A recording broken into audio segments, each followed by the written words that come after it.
Majelis taklim yang insyaallah dimulakan oleh Allah.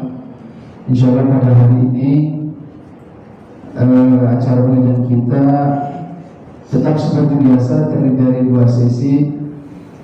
Sesi pertama penyampaian materi oleh Bapak Ustaz dan sesi kedua adalah tanya jawab.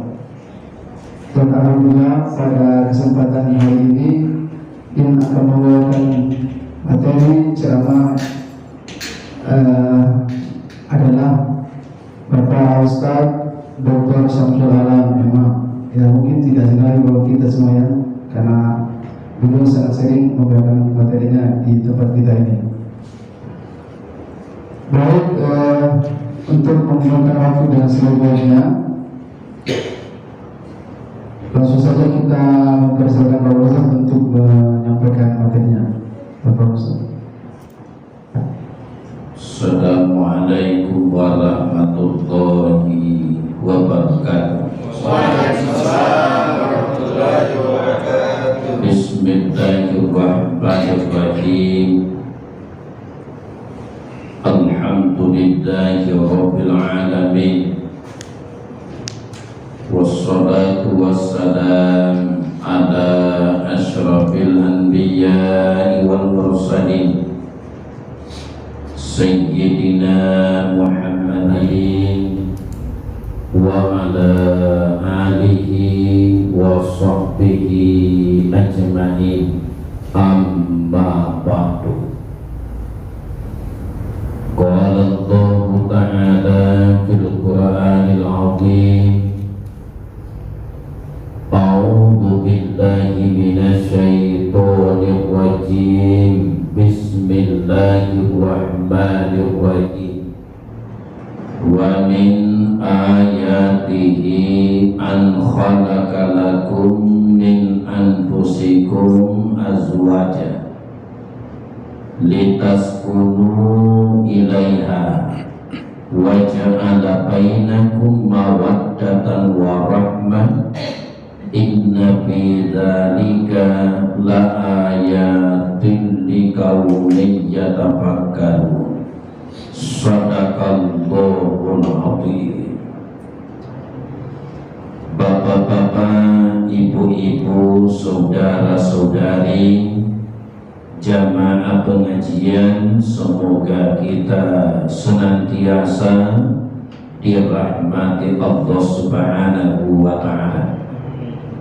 Alhamdulillah, senantiasa kita bersyukur kepada Allah Subhanahu wa ta'ala pada hari yang berberkah ini.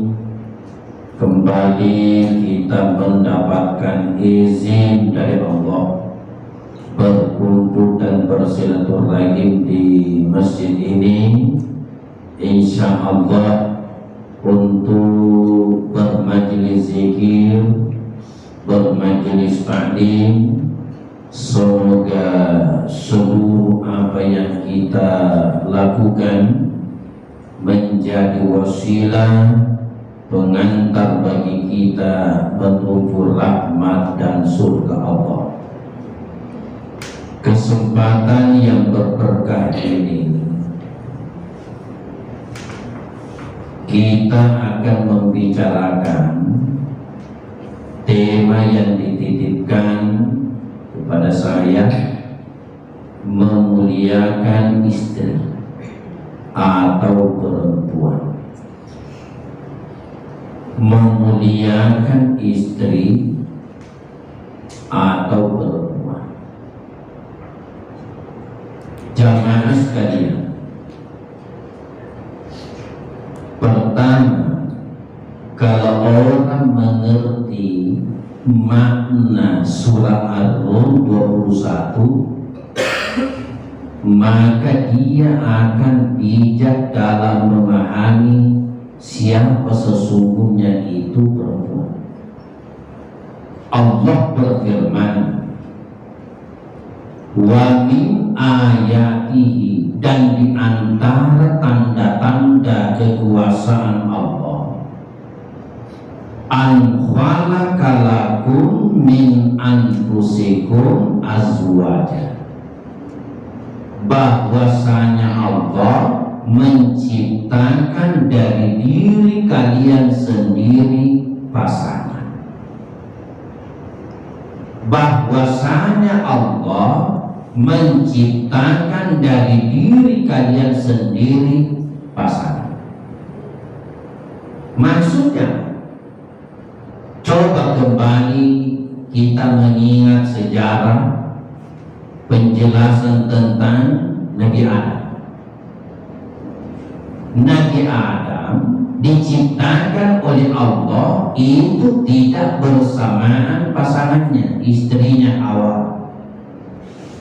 Yang lebih dulu itu adalah Nabi Adam diciptakan.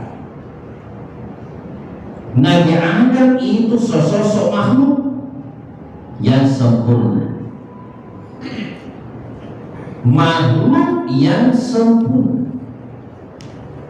Dalam Quran fi ahsani taqwim, dengan sebaik-baik bentuk yang paling baik. Lalu Allah mengambil dari dirinya Adam, tadi sempurna. Lalu Allah ambil sebahagian. Apanya Nabi Adam yang diambil? Tulang rusuknya Nabi Adam sampai kiri, dia bengkok. Jadi kalau ada yang Allah ambil, berarti menjadi ini tadi yang tadinya sempurna kurang. Itulah yang diciptakan oleh Allah bahan bakunya Hawa. Kalau ada yang bertanya, apakah Allah kekurangan bahan baku sehingga untuk menciptakan itu Hawa harus mengambil dari dirinya Adam? Mustahil. Tanpa bahan baku Allah mampu menciptakan segala-galanya. Tapi kenapa mesti mengambil dari dirinya Adam? Dan kenapa yang diambil itu dari samping? Kenapa bukan yang di depan atau di belakang? Ada maksud yang dikehendaki Allah. Diambil dari dirinya Adam supaya kita ini seluruh laki-laki paham, agar kita seluruh suami itu paham bahwa tanpa pendamping, tanpa istri kita tidak cukup. Tanpa istri kita tidak sempurna.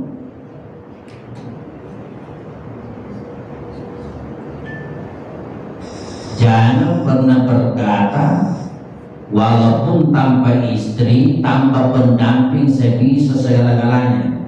Mustahil. Sunnatullah, laki-laki butuh disempurnakan oleh hadirnya seorang perempuan. Jadi hakikat itu perempuan dari diri laki-laki.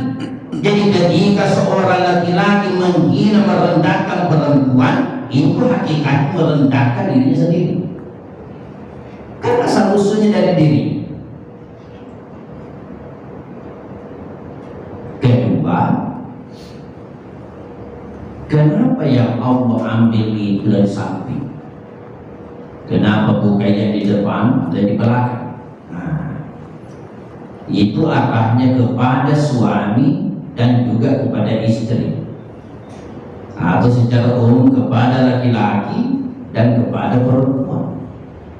Kenapa yang dari samping? Itu artinya fitrahnya perempuan itu pendamping. Jadi ketika kita menemukan itu pasangan, sudah mendapatkan istri, menemukan tulang rusuk yang hilang itu, kembalikan ke tempatnya semula. Di mana? Di samping. Jadikan dia sebagai mitra. Jadikan dia sebagai pendamping. Jangan simpan dia di belakang. Bukan dari situ asal usulnya. Maksudnya di belakang, ada kan kadang-kadang suami posisikan istrinya itu di belakangnya. Maksudnya sepertinya istrinya itu anak buahnya. Kalau bicara istri, sepertinya jenderal ngomong dengan kopral, sepertinya presiden ngomong dengan ketua RT, sepertinya atasan bicara dengan bawahan. Itu keliru. Dan sisi yang kedua diarahkan kepada perempuan garis miring istri. Setelah madrasah dan kembalilah ke tempat tak semula. Jadi pendamping. Ada istri perempuan salah posisi, dia lari ke depan. Dia di depan. Padahal bukan tulang dan di depan yang diambil, dia lari ke depan. Maksudnya apa? Dia yang mau jadi penggawa. Dia yang mau memimpin suaminya. Dia yang mau perintah suaminya. Nah, itu juga tidak tepat. Karena secara sunnatullah dia adalah pendamping. Itu lebih terahnya antara laki-laki dan perempuan. Seiring berjalan waktu dari masa ke masa, dari zaman ke zaman, akhirnya antara Nabi Isa dengan Nabi Muhammad putus silsilah kenabian. Antara Nabi Isa dengan Nabi Muhammad tidak ada di situ Nabi Rasul, kosong kenabian. Dibatasi waktu 571 tahun, kosong, tidak ada pencerahan. Tidak ada yang menyampaikan kebenaran. Jadi sesuatu yang dimaklumi, kalau kemudian muncul perilaku tercela, kebiasaan-kebiasaan buruk, muncullah, hadirlah istilah masyarakat jahiliyah. Termasuk perilaku dan prinsip orang-orang jahiliyah dulu. Dan itulah PR-nya Nabi Muhammad untuk diperbaiki kembali. Ketika masa jahiliyah, perempuan itu dianggap tidak ada nilainya. Perempuan itu dianggap tidak ada nilai, dilecehkan. Perempuan pada masa jahiliyah, bahkan itu orang-orang Arab, malu kalau melahirkan lalu anaknya perempuan dikubur hidup-hidup. Termasuk Umar bin Khattab radhiyallahu anhu ketika masih kafir, itu ada anak perempuannya yang dikubur hidup-hidup.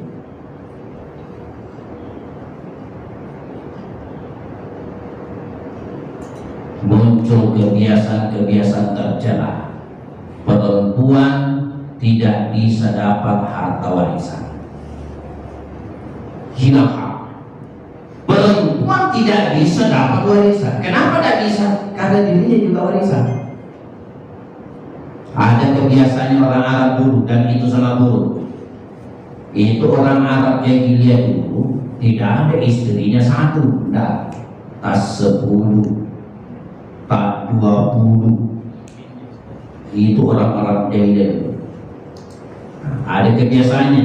Di dalam kitab Fajrul Islam itu dijelaskan, misalnya seorang suami memiliki istri 10, lalu tiba-tiba ini si suami ini meninggal dunia, maka anak laki-lakinya yang pertama dari istri yang pertama mewarisi seluruh istri bapaknya. Akhlak yang buruk, perilaku yang sangat tercela.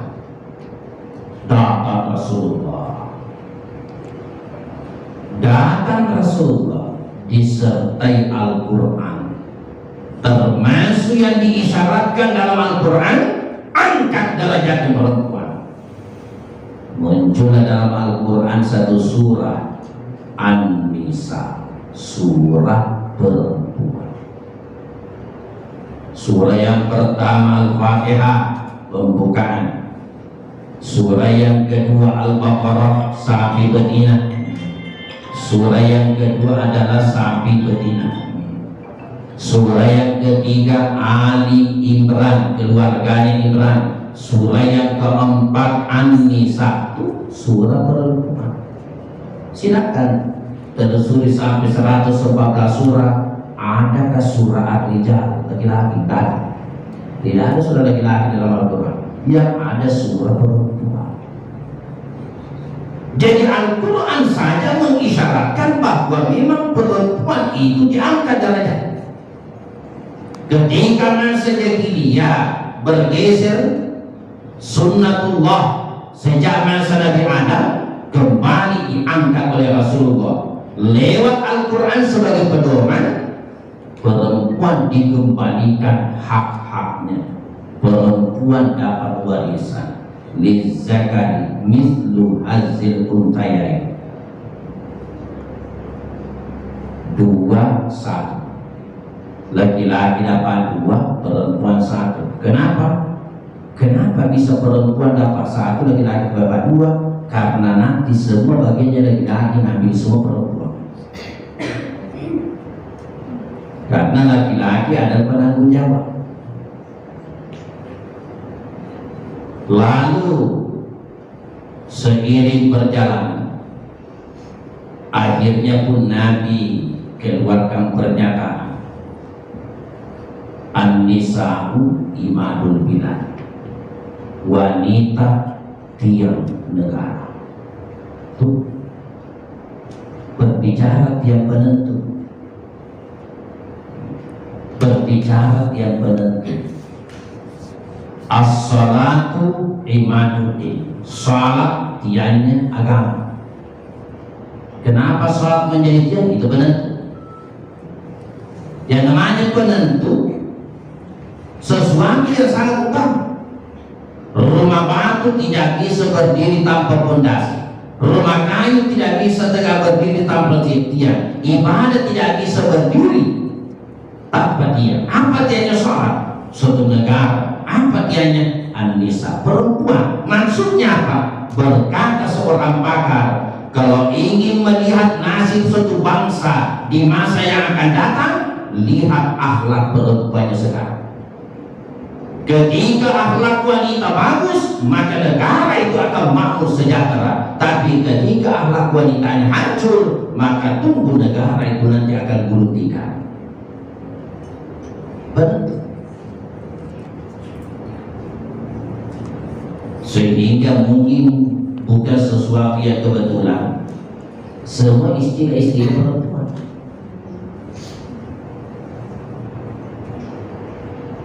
Itu yang sebentar dibangun di Kalimantan Timur itu dari Jakarta Ambil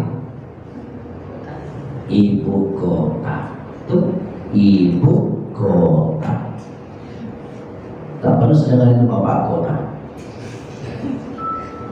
Ibu kota. Padahal dia dengar rencana besok sebut bapak kota. Ibu kota. Tuh, ibu. Tadi saya baca kalender, pengurus dharma wanita. Tidak ada pengurus dharma laki-laki.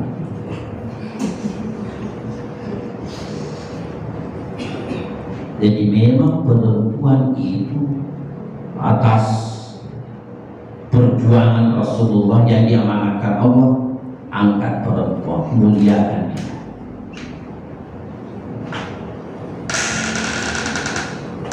Perempuan itu kalau mau masuk surga tidak banyak syaratnya. 4. Jadi perempuan kalau masuk surga cuma 4. Nabi bersabda, "Iza shallatil mar'atu khamsaha." Apabila perempuan itu sudah melaksanakan salat 5 waktu, wa shamat syahraha, berpuasa pada bulan Ramadan, wa hafizat farjaha, memelihara kehormatannya, wa ata'at zaujaha, mentaati suaminya. Kalau sudah ada. Jadi kalau belum ada, cukup 3 dulu. Ketika 4 ini hadir pada dirinya, dakhalatil jannah, masuk surga.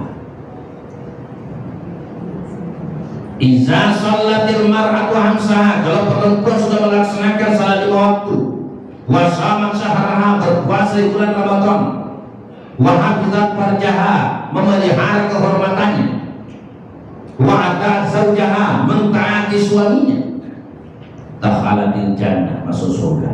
Kalau dia bertanya, kenapa ada zakat? Memang tidak ada perempuan yang diperintahkan keluarkan zakat. Yang diperintahkan itu suaminya keluarkan zakat untuk istrinya. Kalau belum bersuami masih tanggungan orang tuanya keluarkan zakat untuk dia. Sama sebenarnya kalau berbicara hukum. Saya biasa ditanya, bagaimana hukumnya perempuan bekerja? Mubah, boleh. Bukan sunnah Ustaz, bukan. Apalagi wajib. Tidak ada perempuan yang diperintahkan bekerja. Tidak ada pertanyaan pada hari kemudian, kenapa kamu tidak bekerja? Kenapa kamu tidak cari nafkah? Tapi laki-laki akan dimintai pertanggungjawaban. Ada orang merdeka datang di kantor saya. Gara-gara apa? Sibuk kerja katanya. Istrinya hanya di rumah. Dia bilang enak-enaknya Pak, kita pergi cari kerja, cari uang. Dia cuma di rumah, dicarikan tumpah uang. Tuh ya. Cocok itu. Memang kewajibanmu pergi berjalan. Makanya laki-laki bahasa Arabnya apa? Rajulun. Hampir mirip bahasa Arabnya kaki. Rijalun. Rajulun laki-laki, rijalun kaki. Apa artinya? Sunnatullah, kontraknya laki-laki di surga. Pergi cari nafkah, cari rezeki. Untuk apa? Menghidupi, membiayai kebutuhan keluarga. Kamu yang diminta pertanggungjawaban. Kalau perempuan bekerja, boleh. Bagaimana pendapatannya? Itu untuk diri. Itu untuk dirinya, membantu suaminya. Jadi dia boleh bekerja kalau diizinkan oleh suaminya. Tidak ada perempuan ditanya pada kemudian, kenapa kau tidak cari nafkah? Dan ini zaman-zaman ya. Yang ditanya kita laki-laki. Jadi perempuan apa? Selesaikan nama mar'atun. Mar'atun perempuan hampir sama bahasa Arabnya cermin, mir'ah. Mar'atun perempuan, mir'atun cermin, cermin. Dipakai mana? Maksudnya orang kalau bercermin itu enak perasaannya. Kalau orang sudah bercermin pede, biar bagaimana jadinya tanjangnya orang itu. Kalau sudah bercermin, biar bagaimana buruknya wajahnya orang kalau sudah bercermin pede tau gitu.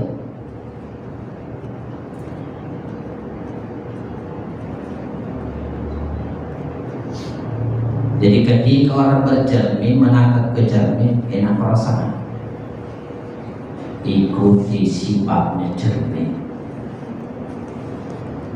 Kalau ada minanti suamita karena judulnya memuliakan istri garis miring wanita. Sebalik-balik memuliakan istri garis miring wanita. Seandainya memuliakan wanita garis miring istri berarti istri belakang mesti jelas. Tapi judul ternyata memuliakan istri garis miring wanita. Istri boleh. Jadi kalau misalnya kita sudah punya suami, ikuti sifatnya cermin. Enak dipandang oleh suami. Makin dipandang, makin tenang batinnya suami. Tambah dilihat-lihat makin enak perasaannya. Karena dia memang itu tambah dilihat kalau begini apa? Atau kali cici. Dan ikuti sifatnya cermin. biar bagaimana susahnya suaminya, tak apa masalah di perjalanan, tapi ketika kembali ke rumah melihat istrinya langsung tenang. Suaminya pedagang. Coba bayangkan ya, adik-adik kan sedang umur masih muda sebagian. Coba bayangkan kalau ada suami kasih pedagang, tidak ada toko pembelinya di pasar, pulang ditilang sama polisi, sudah selesaikan lanjut bocor sepeda motor, nah dorong sampai 1 kilo karena bapak tukang tambal sampai di rumah. Assalamualaikum, kedingan, kenapa kipak? Weh, musibah betul ini, tidak ada toko pembeli di pasar, nanti datang maka polisi botol lagi bocor motorku. Kalau istri sampai subhanallah, itu pertanda derajat kamu naik. Pak, sabar, jangan gimana lupa, itu bagian daripada ujian orang-orang yang terus dia akan datang. Jangan kira masuk nanti ada palu butuh sudah begitu.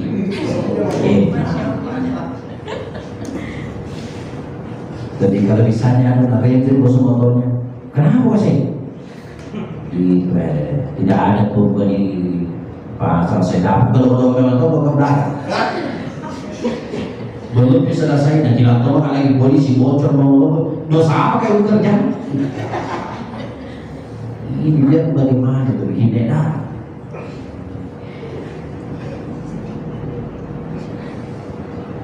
Anak-anakku, adinda sekalian, dengar ini. Perbaiki dua akhlak fisik, khalqan wa khuluqan. Kayak diajarkan Nabi, perbaiki supaya enak dilihat sama suami kita. Perbaiki dua khalqan wa khuluqan, perbaiki fisik dan akhlak.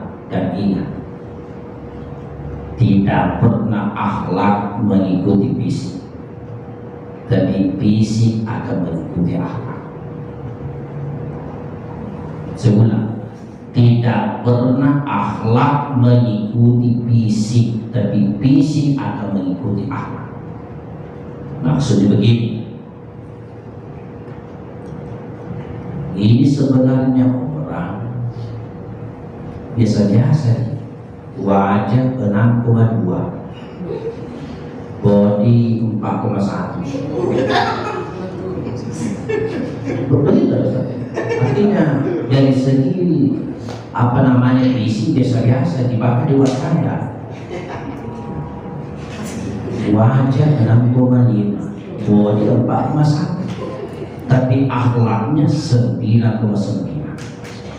Ngomong enak, bicara santun, bisa mengendalikan emosi. Kalau ngomong penuh rahmat, yang tadinya 4,1 ditambah 6,5 naik 9,9. Siapapun yang memandangnya bagus mau mulia itu enak dia. Kenapa? Karena akhlak. Dan saya sudah banyak survei buktikan. Sebaliknya, ada perempuan kalau dilihat dia luar biasa, lulus berkas, wajah 9,8, bodinya 9,6, tapi akhlaknya buruk, ngomong itu menyakitkan, bicara tidak santun, turun nilainya 3,2. Seandainya itu yang namanya fisik itu faktor utama, tidak ada arti bercerai. Coba dia bercerai, kalau dia bagus, tapi ternyata tidak. Kenapa? Akhlak yang tidak ada. Makanya sebagai seorang perempuan kembali ke fitrah. Mar'atun, ikuti sifatnya cermin, mir'ah. Baiklah saudara-saudari yang saya muliakan, mudah-mudahan apa yang saya sampaikan sebagai pengantar, seandainya ada hal-hal yang ingin ditanyakan, saya persilahkan. Mohon maaf atas segala kekurangan. Assalamualaikum warahmatullahi wabarakatuh. Assalamualaikum warahmatullahi wabarakatuh.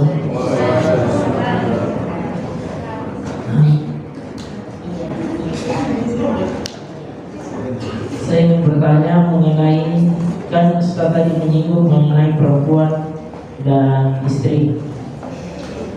Yang ingin saya tanyakan itu mengenai surat An-Nur ayat 26 yang berbunyi A'udzubillahi minasyaitonirrajim. Bismillahirrahmanirrahim. Al-khabisatu lil-khabisina wal-khabisuna lil-khabisat wat-thayyibatu lit-thayyibina wat-thayyibuna lit-thayyibat. Yang artinya perempuan yang keji untuk laki-laki yang keji, dan laki-laki yang keji untuk perempuan yang keji pula. Sedangkan perempuan yang baik untuk laki-laki yang baik pula. Yang saya ingin tanya Ustaz, maksud dari baik itu dalam Al-Quran bagaimana Ustaz? Baik itu ketika kita sudah beristri atau bersuami, kita merasa kita lebih baik daripada istri kita. Contohnya kita sudah memberikan dia nafkah, sudah memberikan dia kasih sayang, sudah memberikan dia pendidikan, rumah dan baju sebagainya sesuai dengan hak-haknya, dan kita merasa sudah tidak diajukan, diabaikan, kita tidak merasa diberikan hak kepada istri-istri kita. Jadi pandangan Al-Quran baiknya itu bagaimana Ustaz? Dan kejinya itu bagaimana? Dan itu untuk beristri, untuk yang belum beristri itu bagaimana Ustaz? Kita memilih kan laki-laki bebas memilih, perempuan bebas menolak. Itu kan hak laki-laki dan hak perempuan. Itu lebih baiknya bagaimana Ustaz? Pandangan dari dalam Al-Quran dan sesuai hadisnya Ustaz. Terima kasih. Wabillahi taufiq wal hidayah. Assalamualaikum warahmatullahi wabarakatuh.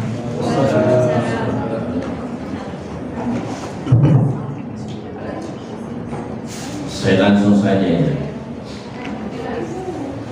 Dari awal memang Quran menyuruh kita ketika mencari pasangan hidup pilih yang baik. Bahasa Quran begini, fankihu ma qabalakum minan nisa. Fankihu ma qabalakum minan nisa. Nikahilah kalian wanita yang baik bagimu. Apa sebenarnya di sini pengertian baik? Total. Bahasa Arabnya baik dalam Al-Quran maupun hadis itu bukan cuma satu, ada beberapa. Al-khair itu juga artinya baik. Al-hasan juga baik. Al-jayyidu juga artinya baik. At-thayyibu juga artinya baik. Misalnya apa yang dimaksud al-khair itu artinya baik. Khair kebaikan. Kebaikan berdasarkan dalil baik Quran hadis. Makanya untuk mengukur tentang al-khair dari barat ke timur seluruh bangsa itu sama. Seluruh agama yang seagama sama. Contoh kalau kita umat Islam, karena berdasarkan Quran hadis al-khair. Ada juga baik artinya al-hasan. Apa hasan? Melakukan suatu perbuatan baik melebihi yang semestinya. Kalau dicontohkan dalam tafsir tentang zakat, ada orang mestinya keluarkan zakat itu dari perhitungan 5 juta, dari seluruh hartanya 5 juta, tapi dia keluarkan 6 juta, maka yang 1 jutanya adalah bentuk al-hasan. Makanya kalau kita ingin berbuat baik kepada orang, usahakan lebih wa ahsinu kama ahsanallahu ilaik. Jangan diukur-ukur. Satu kali itu jadi berbuat baik sama saya, 1 kali itu 2 kali itu dia 2 juga. Justru dia tidak pernah berbuat baik, usahakan pada kita berbuat baik. 1 kali dia pernah berbuat baik kepada kita, usahakan 2 kali. Dia 2 kali, usahakan 3, 4 kali dan seterusnya. Ada juga baik artinya al-jayyid. Itu biasanya berkaitan angka-angka. Jayyid biasanya untuk kalau penilaian jayyid dan mumtaz, baik sekali. Ada juga baik at-tayyib. Apa itu at-tayyib? Dari kata taba. Istilah baik dengan bahasa Arab tayyib digunakan Allah dalam hal memakan makanan dan menikah, cari pasangan. Karena sebenarnya artinya itu tayyib taba, sesuai, cocok. Contoh dalam Al-Quran, kulu mimma fil ardi halalan thayyiban, makanlah dari apa yang terdapat di bumi yang halal dan baik. Kita disuruh makan yang halal dan baik. Jadi persyaratannya di situ dua, bukan cuma halalnya. Kalau berbicara halal bendanya dan halal cara memperolehnya, bukan cuma itu. Kedua tadi, artinya baik, cocok, sesuai. Mungkin halal, tapi itu makanan tidak cocok lagi. Ada orang kalau makan udah langsung wajahnya seperti buku gambar. Ada itu, kalau begitu jangan makan udah, tidak cocok. Ada orang hipertensi, dokter bilang jangan makan daging, berarti tidak cocok. Makan makanan yang sesuai. Allah suruh beristri, fankihu ma taba lakum, nikahilah oleh wanita yang baik. Maksudnya apa? Ya cocok. Itu sebabnya sebelum menikah ada namanya ta'aruf. Kenal dulu dia. Saya tidak gunakan istilah pacaran. Yang kalau pacaran itu terkesan saru-saru mimpi. Ta'aruf, kenal dia. Ada sahabat Nabi mau menikah, ya Rasulullah, saya mau menikah minggu depan, bukan depan. Nabi katakan sudah kenal, belum, kenal dulu dia. Siapa dia? Maksudnya apa? Apa kalau saya cocok? Tanya-tanya memang. Jangan sampai kalau menurut ukuran kita, kalau kita pakai ikan bolu sudah cocok. Wah, lumayan sekali nih. Tapi kalau dia ikan bolu masih di bawah standar. Yang mana dia pemenuhannya? Daging. Harus daging, menu yang mahal-mahal. Ini tidak cocok.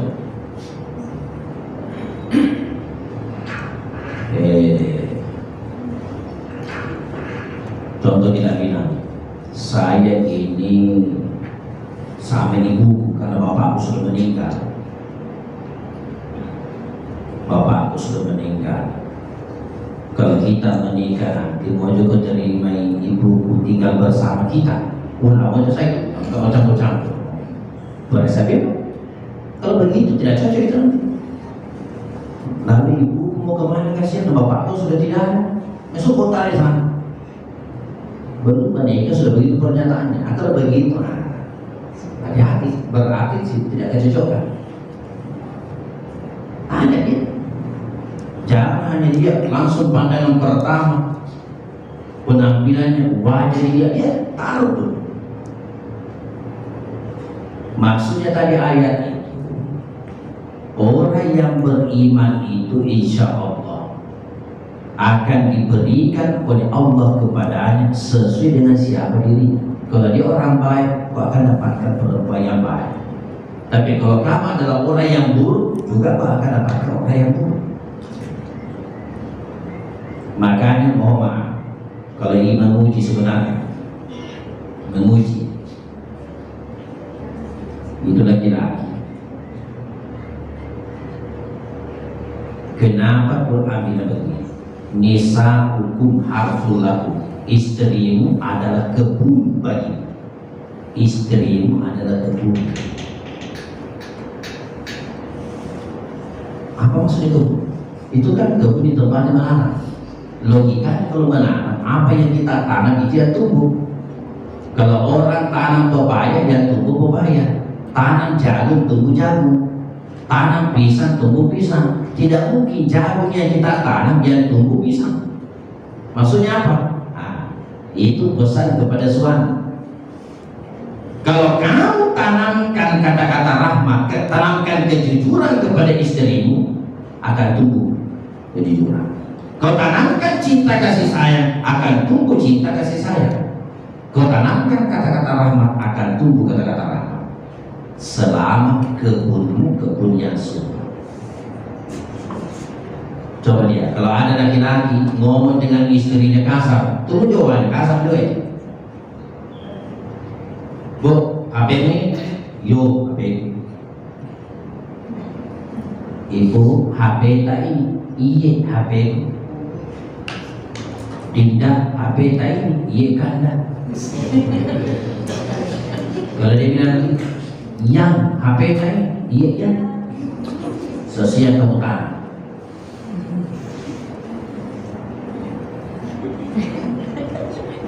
Kalau dia bilang, betulkah istriku dijujur? Jangan sampai ada bohong kan? Periksa diri, pernah ke kamu bohong istri?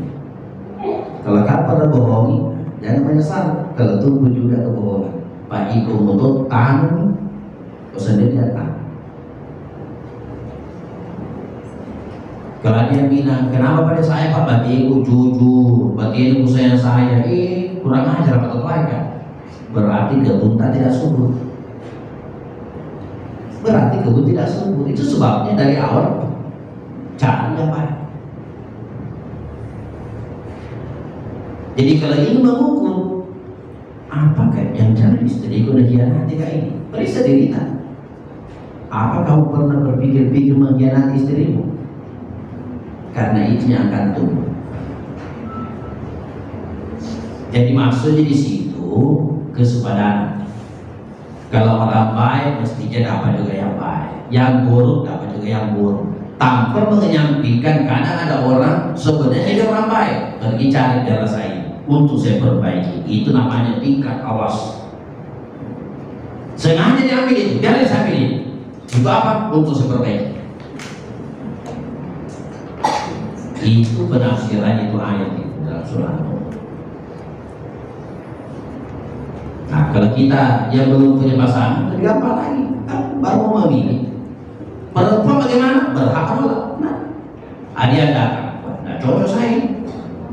Sepertinya dia suka cuma saya. Saudaraku enggak, ibuku enggak, bapakku enggak. Yang dia suka cuma saya. Berarti itu tidak berfungsi ayat allati tasa'aluna bihi wal arham. Padahal kita diminta untuk saling mempertanggungjawabkan, memperbaiki silaturahmi. Nah, saya rasa masih ada Satu lagi Ustaz. ya, satu saja ada. Bisa. Silakan. Makasih Ustaz. Assalamualaikum warahmatullahi wabarakatuh. Waalaikumsalam. Ustaz, jadi misalnya Ustaz, kami keadaan junub, kebetulan saya sudah punya istri. Itu biasanya kan keluhan istri saya itu mandi subuhnya yang berat. Apakah ada maksudnya ada hadis mungkin misalnya dia mandi subuh di pagi hari dia akan mengalami mungkin demam atau apa? Apakah bisa ambil air wudhu saja langsung sholat atau harus mandi wajib seperti itu Ustaz? Terus yang kedua, kebetulan kan saya di Sukovindo Ustaz sering bersinggungan dengan rekan kerja, dengan pelanggan. Ini terkait dengan sedekah senyuman begitu Ustaz. Mungkin untuk senyum satu kali mungkin terhitung sedekah. Apabila 2 sampai 3 kali dengan orang yang sama apa masih terhitung sedekah? Itu aja Ustaz. Terima kasih. Pertama tentang mandi junub ya. Guru saya pernah bilang ke teman saya, itu sebabnya juga tempat-tempat yang tidak dingin. Kalau susah mandi subuh, ya susah salah subuh. Jadi kalau misalnya susah mandi subuh, berat itu. Tapi bisa susah salah subuh.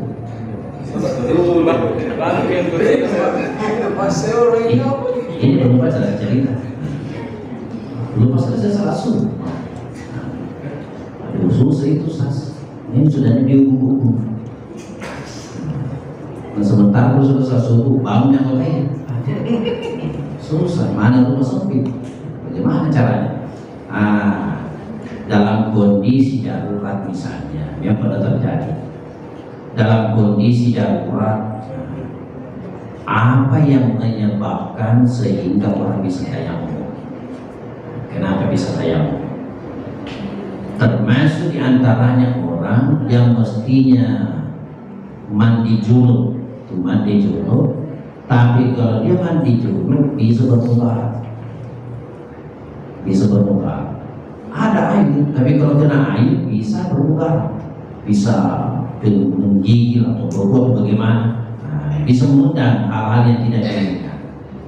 Dalam kondisi darurat seperti itu, sementara dia mau salat, dibolehkan silahkan bertayamum dulu, hanya untuk membolehkan dia salat. Tapi begitu nanti dia sudah dalam keadaan normal, dalam keadaan sudah tidak bermudarat, itu diperintahkan kepadanya untuk mandi wajib kembali. Itu pernah terjadi pada sahabat di antara sahabat Nabi. Bertanya, diberi penjelasan begitu oleh Rasulullah. Tapi sebaiknya jangan dijadikan kebiasaan. Sudah namanya dalam sekali. Jangan sampai bilang begitu, saya bisa ya dulu. Bos sejak malam sudah bertayamum. Karena sudah tayamum banyak jahit. Istilah teman saya di kantor banyak jalan menuju Roma. Jadi cari salah-salah yang mana bagus kira-kira. Ada yang bagus itu. Ada yang tanya saya, kenapa itu orang pacaran? Enak sekali itu, karena jadi curi. Gunakan kesempatan gunakan kesempitan dalam kesempatan. Bisa bertahan itu kalau suami curi. Tahu bagus itu dia curi. Halal itu pergi anak beli gula-gula mana salah. Tidak tahu. Jadi keadaan juga ada 14 KUA. Kita ketemu, kita berbincangkan. Susah atau itu mana kata di rumah Ustaz. Kenapa? Itu karena kita sudah mau, motor saya masuk di kamar. Di kamar lupa. Ada juga dia tunggu dia istirahat, maksudnya tengah malam. Ada tuh si anaknya, begitu dia 12 baru masuk, bangun mau main. Susah tuh, itulah tantangan. Makanya gunakan teknik nyimak waktu dulu. Dulu juga suka gandeng ya, suka-suka itu udah salah satu mimpi. Contoh. Itu bukan sesuatu yang sulit begitu. Artinya usahakan, carilah salah-salah. Tapi kalau kondisi darurat misalnya dalam sewaktu-waktu tidak bisa dibendung, hasrat tidak bisa, itu yang boleh buat. Bisa diganti dengan tayamum, bukan wudu tapi tayamum. Yang kedua apa? Senyuman Ustaz. Senyum. Niat yang menentukan. Niat. Kalau enak tuh contoh.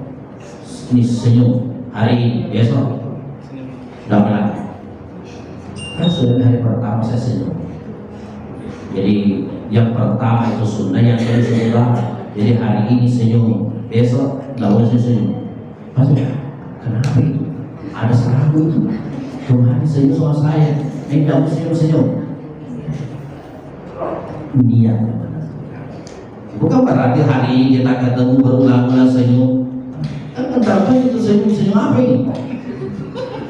Ada kan senyum itu bentuk penghormatan atas sih. Kan bisa dinilai senyum apa? Dan perempuan yang ditempati senyum, katakan itu ini senyum ada maksud ini. Senyum apa ini? Tapi kan senyum biasa. Assalamualaikum, ya, sehat-sehat. Tapi kalau assalamualaikum, waalaikumsalam, dan tidak terus orang dewan dan jadi itu terus memang makanan dia. Itu tidak ada masalah, niat yang menentukan. Justru jangan sudah senyum baru tidak, orang bisa salah paham berusaha. Tapi lagi nanti itu upaya tuh bulan-bulanan tuh sekali senyum sekali marah. Ini saya tidak punya senyum. Pada hari pertama saya ketemu senyum, ini tidak bisa senyum. Dan itu orang ini. itu bukan sesuatu yang dianggap salah. Selamanya kita baik untuk memperbaiki hubungan antar sesama. Saya rasa ini yang sempat saya sampaikan. Saya mohon maaf karena kebetulan sebenarnya jam 10. Saya bilang tadi tunggu saya, Anda lagi saya menikahkan. Jadi saya mau ke tamu keluarga saya mau menikah lagi, insyaallah. Mudah-mudahan. Jadi pekerja saya itu menghalalkan yang haram. Berbalik pekerjaannya pengadilan mengharamkan yang halal. Kita sudah halalkan, pengadilan haramkan kembali. Begitu jatuh haram. Kalau kita orang kau begitu dia bilang sah, halal. Tadinya haram menjadi halal. Pengadilan diputuskan tadinya halal menjadi haram. Kenapa? Bukan suami istri. Makanya konsepnya itu permudah perkawinan, bersulit perceraian. Jadi kalau ada mau menikah selama persyaratan, cepat-cepat dia jauh dulu. Dan tunggu-tunggu mau menikah katanya, ada rencana kapan? Di tahun depan Allah bisa berubah pikiran ini. Ya, saya rasa ini mohon maaf atas segala galanya. Assalamualaikum warahmatullahi wabarakatuh. Waalaikumsalam warahmatullahi wabarakatuh. Baik, terima kasih Pak Ustaz. Mewakili jemaah Majelis Taklim Al-Hakim, kami mohon maaf dan terima kasih kepada Pak Ustaz sekaligus kepada jemaah jika ada kata atau tindakan yang kurang berkenan. Demikian wabillahi taufiq wal hidayah. Wassalamualaikum warahmatullahi wabarakatuh. Waalaikumsalam.